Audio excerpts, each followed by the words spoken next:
Nessa quarta-feira temos dois jogos muito importantes de Liga dos Campeões. O Napoli recebe o Barcelona no primeiro jogo na Itália e o Porto recebe a equipe do Arsenal. Dois grandíssimos jogos para a gente comentar nessa quarta-feira. Além disso, assim como aconteceu ontem, terça-feira, temos mais um jogo de Premier League. O Liverpool enfrenta o Luton Town, que acabou de perder para o United. O Liverpool que acabou de vencer o Brentford. É muito importante esse jogo, apesar de ser um jogo teoricamente fácil, porque os próximos jogos do City, por exemplo, são United, o próprio Liverpool e depois o Arsenal. Além disso, tem o Brighton, né? Tem outros jogos, mas eu estou citando aqui os jogos importantes nas sequências do calendário do City. E nesse momento, o Liverpool tem aqui uma distância considerável já do Manchester City e o City ainda joga, né? Você já sabe o resultado, eu tô gravando esse vídeo na manhã aqui de terça-feira, você já sabe quanto é que foi o jogo do City com a equipe do Brentford. Mas independente disso, é muito importante que o Liverpool vença, porque o confronto com o City, que vai acontecer no dia 10 de março, na rodada 28, é um confronto direto, né? É óbvio que a gente não pode esquecer do Arsenal, mas é um confronto direto. E além disso, temos a estreia do Botafogo na pré-Libertadores enfrentando o Aurora, o Botafogo, que é o time do nosso editor William. Então nós temos que dar, obviamente, um destaque aqui para o Botafogo. Falaremos sobre esse jogo encardido do Botafogo depois de tomar a virada no clássico contra o Vasco. Meu nome é Theo Borges, eu espero conseguir te ajudar a fazer o melhor planejamento possível para essa quarta-feira, dia 21 de fevereiro.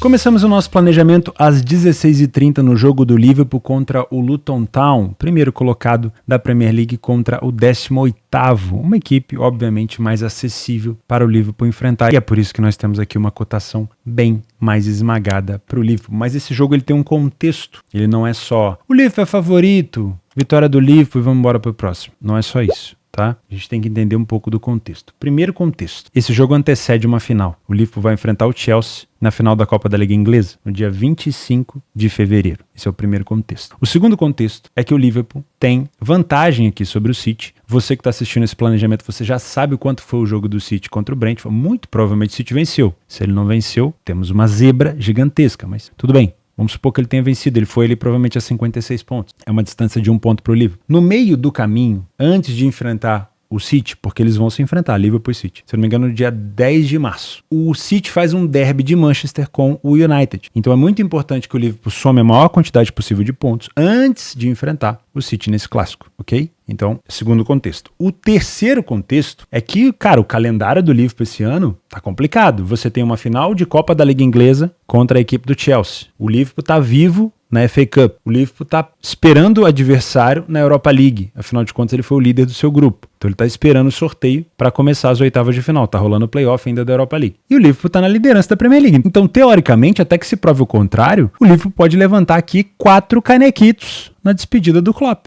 Pensa bem, puta merda, seria muito doido, hein? Nossa mãe, seria muito doido. 4 títulos pro Liverpool numa despedida do Klopp. Seria emocionante. Eu acho difícil, mas não é impossível, tá? Então temos 3 contextos: calendário, final e quanto mais pontos somados, melhor, antes de enfrentar o tubarão da Premier League, Manchester City. Nos últimos jogos da equipe do Luton Town, era uma equipe que vinha naquele jeito. Venceu o Brighton, deu um cacete no Brighton, tinha vencido o Newcastle na sua casa, depois foi visitar o Newcastle, conseguiu um 4-4. Enfim, estava muito bom, até que teve 2 derrotas seguidas em casa. Para a equipe do Sheffield, que é um adversário direto, foi uma péssima derrota, e para o United. Começou ali com o primeiro minuto de jogo já tomando o gol do Højlund numa entregada do zagueiro. Não jogou mal, mas também não foi um excelente jogo. Então eu já estou vendo o Luton aqui caminhando para um retorno à média, tá? Que é uma equipe que vai disputar, obviamente, para não cair. O Liverpool vem muito bem, né? A última derrota foi para o Arsenal, na Premier League. De resto, vários jogos com muita propriedade. O Liverpool tem 75% dos jogos onde ele sai na frente do placar. Aqui é o PDF de apoio, se você não tem acesso, é só se tornar membro do canal. Se você não achar o botão aí, você procura na descrição do vídeo que tem o link, tá? Além do PDF de apoio, você tem acesso ao nosso grupo no Telegram, que não é um grupo TIP, não é um grupo VIP, é só um grupo dos membros, onde a gente discute, troca ideia, e você também tem acesso aos vídeos antecipados do BDM, aos vídeos de pós-planejamento, que acontece segunda e sexta-feira, que a gente fala como é que foi a semana, como é que foi o final de semana, e também os conteúdos exclusivos para quem é membro, sobre metodologia e tudo mais, tá bom? Fica o convite, o valor é bem simbólico. 75% então de iniciativa, excelente, contra 18% do Luton. time que não sai tanto na frente do placar. O Liverpool marcou 33 gols e em 8% dos jogos apenas deixou de balançar as redes. Em 42% dos jogos fica sem sofrer gol. É uma média de gols bem baixo para uma equipe que se expõe, que marca alto, que marca pressão. Isso diz que é uma equipe muito forte,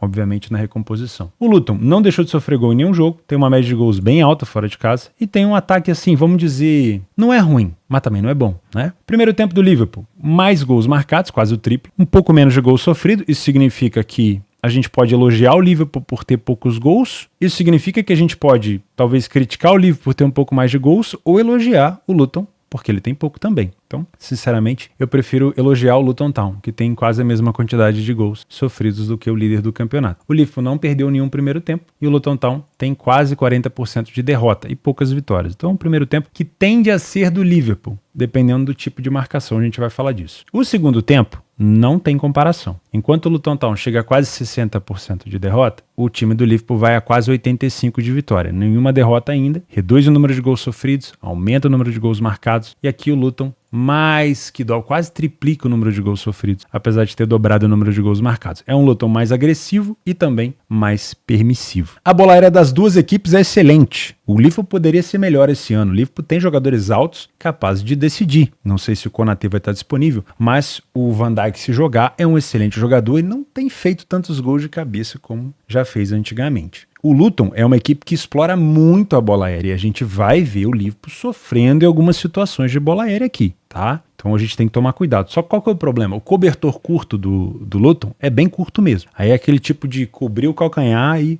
cobrir aqui inteiro, porque defensivamente falando é um time que toma muito gol de cabeça. Liverpool marca muito de fora da área. Se você tem alguma metodologia para isso, fica de olho, tá? Liverpool marca demais nesse fundamento. Nos momentos dos gols, me parece até que inverteram, né? Porque o Liverpool é que tem essa mania aqui, ó, de marcar muito nos minutos finais quando tá jogando fora de casa. Vocês viram no último jogo contra o Brentford, né? É muito forte o Liverpool nos últimos minutos. Parece que ativa o turbo, parece que o Klopp segura os caras para correr no final. O Liverpool tem marcado mais aqui nos minutos finais, mas não é tanto igual é fora de casa. Aqui, em torno de 36%. O Liverpool sofre no comecinho, no final do primeiro tempo para o início do segundo e no final do segundo tempo. É um time, né, mais versátil, vamos dizer assim. O time do Luton Town tem mais dificuldade no segundo tempo, acaba sofrendo 64% dos gols até o minuto. Se juntar tudo aqui, ó, 76% dos gols sofridos praticamente no segundo tempo. E também é uma equipe mais agressiva na segunda etapa. Se você é um trader por aqui, lá vem o Theo de novo com esse papo de odds estabilizada. Gente, não tem como inventar. A arte do trade, ou a arte das apostas, é você fazer o simples todo dia. Se você quiser ficar inventando moda, faz outra coisa. Não vem pra cá não. Vem pra cá não, porque se você ficar dando pro seu cérebro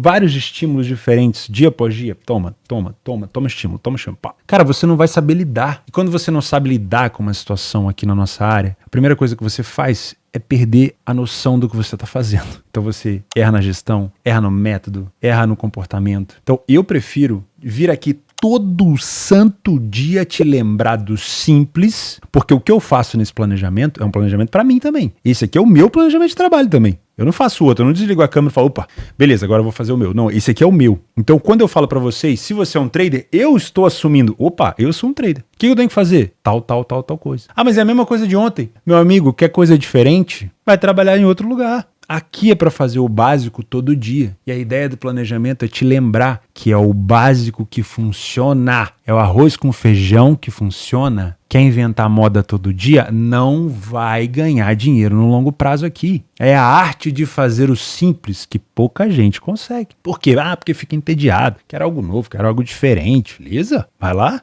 Mas no simples é que funciona. Tô dizendo isso de um cara que sofreu muito, tomou muito na cabeça, que perdeu muito dinheiro porque achou que, mas é só isso? Mas era isso aqui sempre? Mas não tem outro? Não, é isso daqui. O problema é ter a capacidade de fazer o simples todo dia. Esse é que é difícil. Se você é um trader, eu sou. O que eu preciso? Primeiro de tudo, como que joga o Liverpool? O Liverpool joga com uma marcação-pressão forte. É um time que sofre poucos gols porque consegue fazer uma boa marcação-pressão. Isso é o que gosta o seu treinador. Então, se eu ver um Liverpool mais recuado, tentando marcar mais no seu campo defensivo, chamando o Luton Town para cima, deixando o Luton cruzar na área, eu não vou trabalhar a favor do Liverpool. Que se dane que o mercado está confiando no Liverpool e que a cotação não está mexendo. Se eu não encontrar o que eu preciso, eu não vou trabalhar. Se o Liverpool der um passo ou dois pra frente, começar a marcar pressão lá na saída de bola do Luton, do jeito que o Klopp gosta, aí é outros 500. Aí eu já tenho o Luton com complicação para sair, sem velocidade para contra-atacar, não conseguindo armar nada e não alçando bola na área, a não ser que ele fique alçando lá da área dele. Aí eu já tenho o Liverpool incomodando o adversário.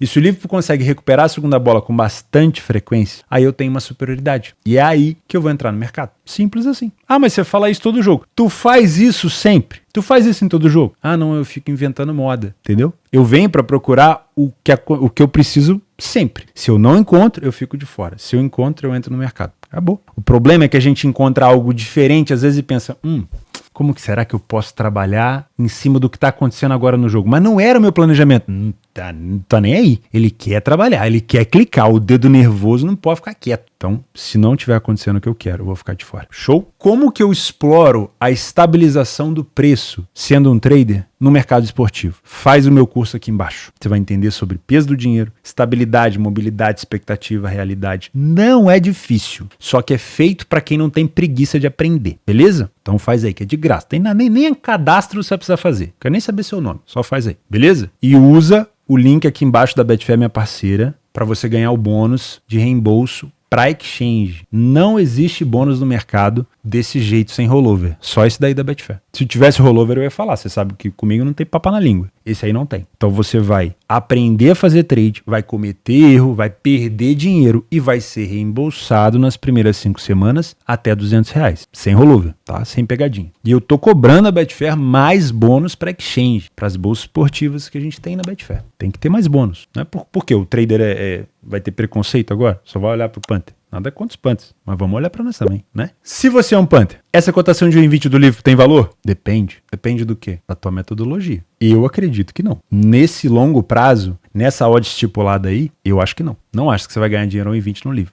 Por quê? Porque são eventos grandes. Quanto maior os eventos, eu já falei isso naquele vídeo, como parar de perder dinheiro com a aposta. Quanto maior o evento, mais informação a casa tem. E a casa ela foi criada para tomar o seu dinheiro, o meu dinheiro. Já viu aquela frase? A casa sempre vence? Ela não está totalmente errada. Ninguém cria uma casa de aposta para poder dar dinheiro para os outros. Ah, o Bill Gates resolveu fazer uma casa. Ele fez uma casa de aposta, mas ao invés de ele colocar a cotação baixa para ele ganhar dinheiro, ele vai colocar a cotação alta. Todo jogo do Leaf ele vai oferecer uma odd de 2 em vez de 1,20. Porque ele tem muito dinheiro, ele vai distribuir. É um projeto filantrópico. Gente, isso não acontece. Uma casa de aposta, ela cria os seus preços com as margens embutidas para que você e eu, se quiser comprar esse preço, obviamente, perca dinheiro. O que uma casa faz? Ela coloca uma cotação abaixo, com uma margem de lucro já inserida. Então, independente do que aconteça, se o livro vai ganhar ou perder, ela vai ganhar dinheiro. Ela vai usar parte do dinheiro para pagar os vencedores e a outra parte ela enfia no bolso. É assim que funciona. Então a casa sempre vence. É o modelo de negócios dela. Mas você não precisa entrar nessa onda. Você pode fazer diferente. Você pode tentar trabalhar onde ela tem mais dificuldade, que é o ao vivo. Ou você pode tentar precificar igual a ela para tentar achar um preço errado. Mas nos eventos maiores aí é mais difícil. Ok? Não acho que essa odd do Liverpool tenha valor. Dá para você trabalhar handicaps asiáticos? Faz a sua precificação para saber qual é o melhor handicap para esse jogo, tá? Eu não sou um Panther, então posso te ajudar aqui. Mas acredito que o Liverpool, se fizer o primeiro gol, tenha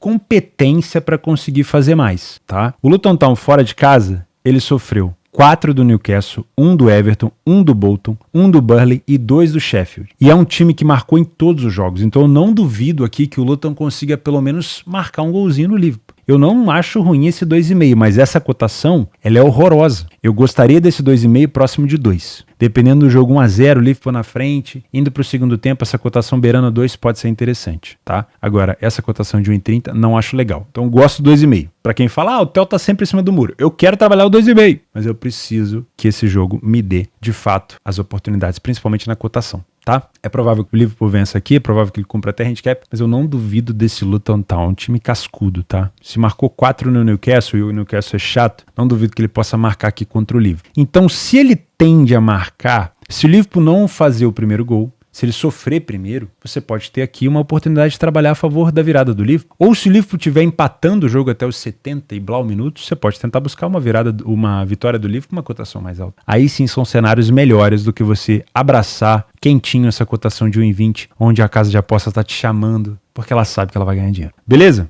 Como eu gastei mais de 10 minutos falando do primeiro jogo, então vou ter que acelerar agora, senão a gente fica num episódio de Game of Thrones. Porto e Arsenal. Quem lembra do grupo do Porto? Barcelona, Antuérpia, tinha mais um. Shakhtar Donetsk.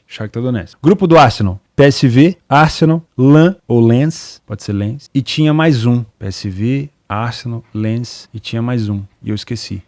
Vou dar uma olhada aqui, vou colar. Vou pedir ajuda aos universitários. Sevilha. Coitado do Sevilha. Tão ruim que a gente nem lembrou. Uma pena o Sevilha estar nessa draga danada. Mas vamos lá, ó. O Arsenal venceu 4, empatou 1 e perdeu um jogo. Teve um dos melhores ataques da competição, atrás apenas do Real Madrid, do Atlético de Madrid. Olha como é que o Atlético está diferente. Do City e do Porto. Não, do Porto não. Do Porto ele ficou na frente. Mas o Porto teve um excelente ataque também. O Porto teve aqui 15 gols marcados e 8 gols sofridos. O Arsenal sofreu 4 gols. Então o Arsenal teve uma defesa melhor. Como visitante, o Arsenal venceu 1, empatou 1 e perdeu 1. Tá? Se eu não me engano, a derrota do Arsenal foi pro Lens, de virada, se eu não estou enganado. O Lens é um time chato da França. E o Porto poderia ter disputado até uma primeira colocação, mas acabou não tendo tanta competência assim contra o próprio Barcelona. E olha que o Barcelona não estava numa fase espetacular, mas foi um Porto bastante agressivo, marcando bastante gol. E tem sido assim, né? Tem sido um Porto mais agressivo nesses últimos jogos. A gente estava reclamando do desempenho ofensivo do Porto, mas o Porto na Champions foi bastante agressivo. O Galeno jogou muita bola na Champions, então pode ser que a gente tenha um Porto também mais agressivo por aqui. Utilizando o PDF de apoio, aqui nós temos a primeira questão, que é a diferença no confronto, né? O nível de enfrentamento. Nós temos um Porto que está enfrentando aqui times da Primeira Liga de Portugal e o Arsenal que enfrenta times da Premier League. Com todo respeito à Primeira Liga de Portugal, o Arsenal pega equipes um pouco mais chatas, né? E mesmo assim o Arsenal vem de uma vitória agora fora de casa contra o Burnley por 5-0, meteu 6 no West Ham, tinha vencido o Nottingham Forest por 2-1, venceu o Crystal Palace por 5-0, venceu o Liverpool por 3-1. Então esse momento do Arsenal, e eu gosto muito de falar disso, é muito bom.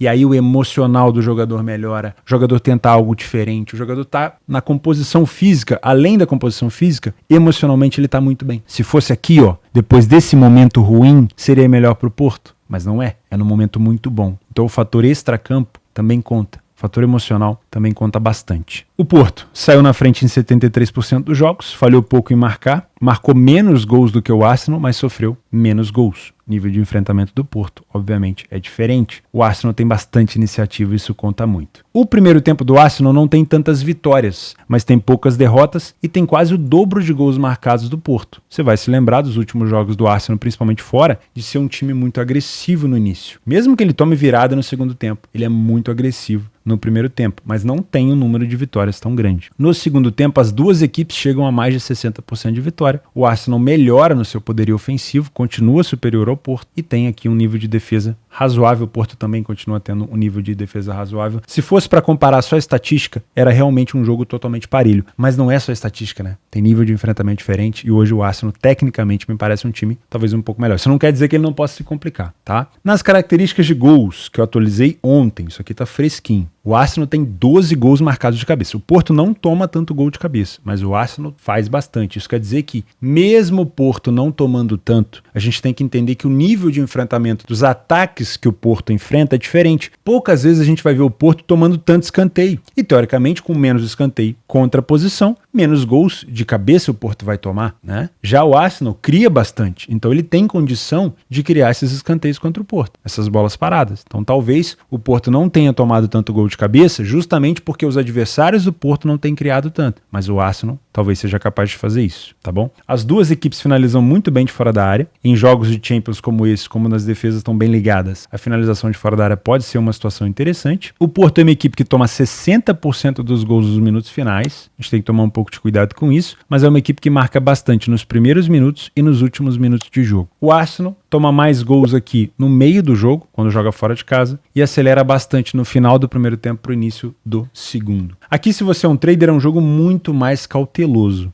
Um jogo talvez daqueles até com risco da gente sofrer gol contra a posição. Por quê? Porque nós temos dois excelentes ataques. Excelentes. E as defesas não são ruins. Não são mesmo. Só que é aquela coisa. O Arsenal hoje enfrenta os adversários com ataques muito poderosos. O Porto, nem sempre. Não é todo dia que o Porto pega o Sporting, o Benfica, o Braga, o Vitória. Não é todo dia. Então, o nível de enfrentamento acaba sendo diferente, ok? Das últimas vezes que eles se enfrentaram, será que tem histórico aqui? Não tem histórico. O Porto, que eu não tinha visto, também vem muito bem dentro de casa. Olha como o Porto toma poucos gols, olha. Tomou apenas um gol aqui do Leixões, provavelmente foi Taça da Liga ou Taça de Portugal. Talvez um time sem tanto interesse, mas olha só quando ele joga sério. Então, são duas boas defesas. Eu venho para trabalhar correção de preço. Então, olhando para essas cotações, o que você tem que pensar? Uma correção de preço ela vai acontecer quando a expectativa é diferente da realidade. Então, você vem com uma cotação de 1,67. Você olha para ela, o que você pensa? O Arsenal com mais posse, o Arsenal finalizando, o Arsenal tendo mais controle de jogo, o Porto chegando de vez em quando. Isso é o que se espera. Aí você entra no jogo, o Porto tá martelando, criando escanteio, o Arsenal não consegue sair. Por si só, você já olha e fala, opa, tem coisa diferente aqui. Como que a cotação do Arsenal vai ter que corrigir? Com aflição. Ela vai ter que procurar uma nova cotação para poder se instaurar. Por quê? Porque está diferente o que era esperado. E nessa correção, nesse vácuo, se você tiver método para isso, você pode aproveitar, ok? Agora, se o Arsenal não estiver apresentando exatamente o que é esperado, a gente não vai ter correção. A cotação vai ficar parada. Para a cotação do Porto subir, o Arsenal vai ter que apresentar mais do que era esperado. Mais. A expectativa é de um Arsenal forte, mas não tão forte. Se ele vier muito forte, aí a cotação do Porto vai ser empurrada para cima, tá bom?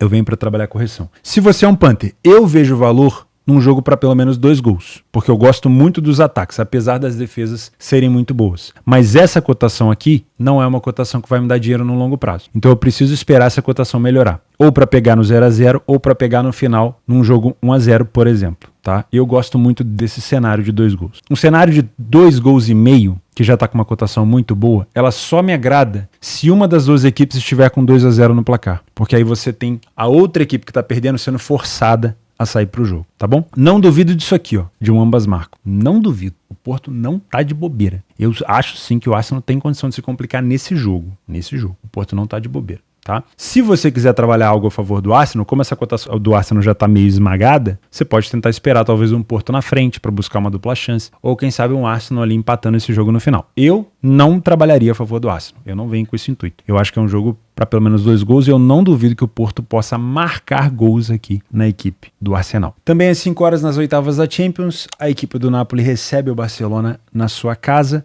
2,40 a cotação do Barcelona, 2,75 o Napoli. Você consegue perceber que o mercado não faz ideia do que fazer por aqui, né? Ele tá bem confuso. E não é à toa, porque a gente não sabe qual equipe que tá num pior momento.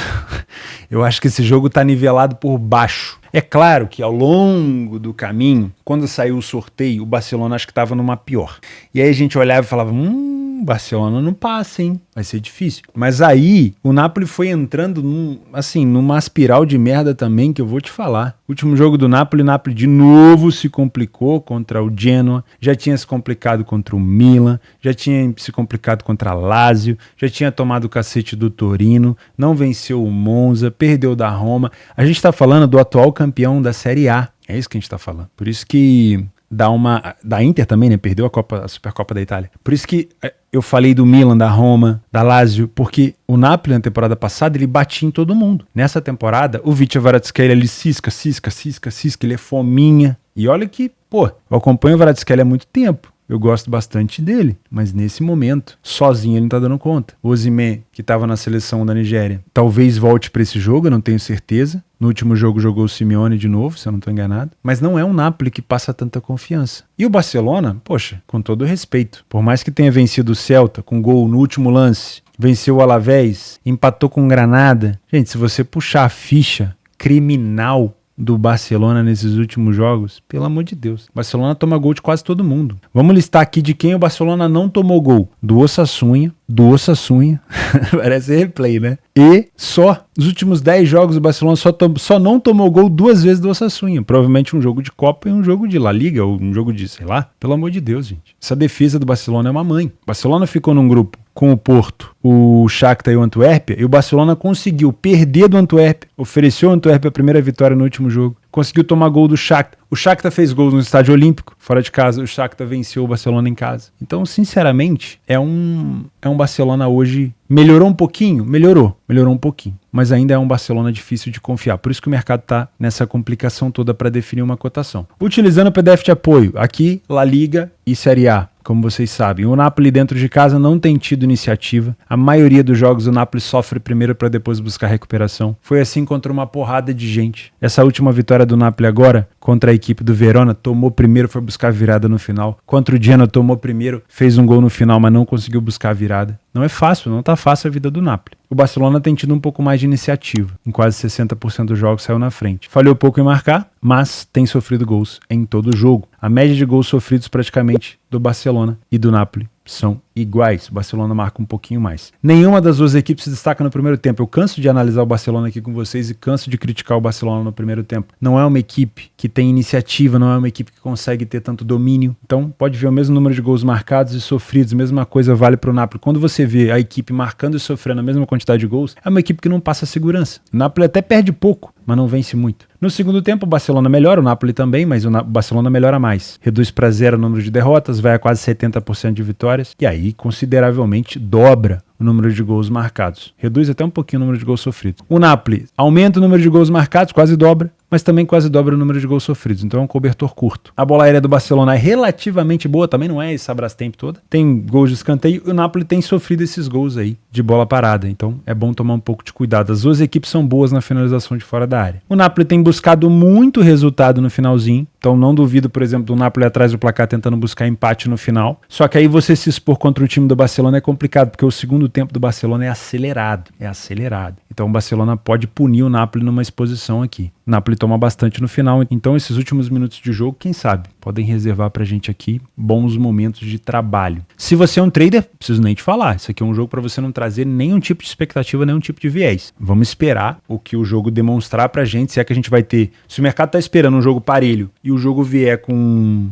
um estilo completamente de uma equipe só, o Napoli jogando muito mais bola, o Barcelona jogando muito mais bola, aí beleza. Aí a gente vai ter uma correção da outra equipe. Fora isso, é tomar bastante cuidado, porque também é um jogo cabível de a gente tomar gol. E eu falei do Vítor Kvaratskhelia que ele não tá sendo fominha, provavelmente ele vai meter um gol hoje, né? Se você é um punter, também não tenho fundamento para te aconselhar uma coisa ou outra. Uma coisa eu posso te aconselhar, cuidado com as defesas, porque são duas defesas num momento ruim. Então eu não duvido que a gente possa ter aqui mais um jogo para 2 gols, com uma cotação melhor. Outro jogo para ambas marcam. E aí o Napoli vindo para cima, se tiver atrás do placar, vai dar espaço para o Barcelona. O 2,5 pode encaixar. Mas tudo isso é um cenário criado em cima de um jogo não 0-0. A partir do momento que o jogo tá 0-0, aí toda essa expectativa de jogo para gol fica xoxo, né? Então, de preferência, um golzinho no primeiro tempo ia ser excelente, ia ser muito bom, tá? O Barcelona concedeu em 8 das últimas 10 partidas e teve o over HT em 8 também. Quem sabe um gol no primeiro tempo pode ser interessante. Ó, o ambas marcam aqui, ó, em 8 de 10. Esse ambas marcam também me pega bastante, como dizem, né? Mas essa cotação podia ser um pouquinho mais alta. Por exemplo, Porto e Arsenal tá 1,95, então ela poderia ser um pouquinho mais alta. Esse 2,5 eu gosto.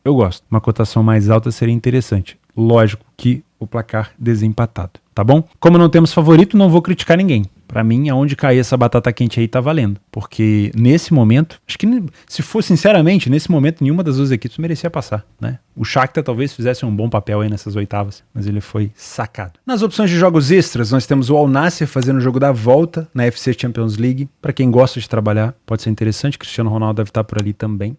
Temos um jogo isolado da Europa League, do Ghent contra o Maccabi Haifa. É bom tomar um pouco de cuidado. Pra mim é um favorito que pode se complicar, porque nós temos um time de Israel que é muito bom, o Maccabi Haifa. O Yokohama Marinos faz o segundo jogo contra o Bangkok na AFC. O primeiro jogo foi 2-2, pode até ser um jogo para gols, dependendo do resultado. E eu quero falar do Botafogo. O Botafogo pega o time da Bolívia, boliviano, de Cochabamba, o Aurora FC. Eu tava dando uma olhada aqui nas curiosidades do time de Cochabamba, do Aurora. Primeiro, é a terceira Libertadores do Aurora, tá? Ele joga num estádio de 2.600 metros de altitude. Pra gente ter uma relação, quando os times vão enfrentar o Del Valle, se eu não me engano é 2.800, 2.700. Então pode ser mais ou menos ali aquela sensação, tá? Quando a gente vê as equipes brasileiras enfrentando o Del Valle, cara, o segundo tempo é penoso. Por isso que essa cotação do Botafogo aí não tá de bobeira. Outra coisa, tem um artilheiro no time que já jogou com o Romário. O nome dele é o Reynoso, jogou com o Romário no Strikers FL dos Estados Unidos. Jogou em 2006. O cara é velho, hein? 38 anos. E é isso, é o que a gente sabe. O Botafogo não vive uma fase espetacular, principalmente na questão de cobrança, né? Apesar de ser um dos, vamos dizer assim, dos times mais bem colocados ali no Campeonato Carioca, né? Um quarto, se eu não me engano, na quarta colocação ou quinta, mas o Botafogo vem de muita cobrança por conta do que aconteceu ano passado, né? Derrota pro Vasco de virada, apesar de ter tido 2 golaços ali, acho que foi o Eduardo que fez um de bicicleta, um de fora da área. Perdeu pro Flamengo, perdeu agora pro Vasco, venceu o Volta Redonda. O time do Botafogo precisa tomar um pouco de cuidado. O que o Botafogo não pode fazer, como é um jogo ida e volta, não pode se complicar lá. O que não pode se complicar lá? Não pode perder a classificação no jogo de ida. Cara, voltar de lá com um empate já é, mel, tá? Não precisa inventar moda. Porque se for pra cima com tudo no primeiro tempo, o segundo tempo pode perder fôlego, né? Porque os caras têm uma altitude, mesmo que seja menorzinha, tem uma altitude. Botafogo tem time pra vencer, mas não precisa complicar. Tem que ser inteligente. O time do Aurora eliminou o Melgar do Peru, se eu não me engano, na outra fase, na primeira fase. Tá bom? Então, cuidado. Botafogo é favorito, mas é bom a gente ter um pouco de cuidado. Nos jogos extras, Copa da Grécia, Panathinaikos e PAOK. Copa do Brasil começando, Souza contra o Cruzeiro, não temos cotação ainda. Campeonato Paulista, Portuguesa e Palmeiras. E, para finalizar, se eu não me engano, é a estreia da MLS. MLS Inter Miami. Acho que é a primeira rodada da MLS contra o Real Salt Lake. Para quem gosta de acompanhar o Messi com o Luizito Soares e companhia, pode ser interessante, tá bom? Muito obrigado pela sua companhia, pela sua audiência. Não esquece de deixar o like no vídeo que me ajuda pra caramba. Eu vejo você amanhã. Fica com Deus.